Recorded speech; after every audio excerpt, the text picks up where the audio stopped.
glad you asked. They're tuning their instruments at an A that is at 440 Hz, the standard tuning frequency for an orchestra. Today I'm going to talk about how we use frequencies and sound waves, specifically for the violin in an orchestra. A violin has 4 strings. We have G, which is at 196 Hz. We have D, which is at 293 Hz. We have A at 440 Hz, and we have E at 659.3 Hz. Now you're probably wondering, why is that important? Well, when we tune, we start with an A.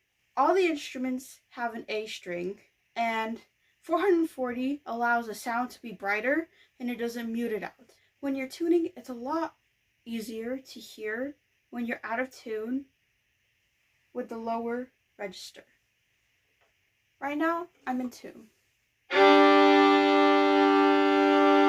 When we play 2 strings together, that's called a double stop in music, but for tuning, it's so we can hear a perfect fifth.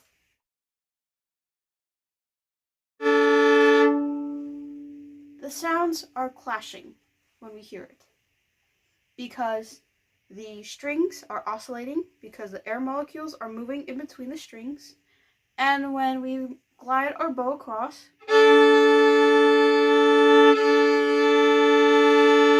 can hear that they're fighting each other. The way musicians tune is they play with their bow, and they have a fine tuner or they use their pegs, and they move it slowly while they listen to the sound waves.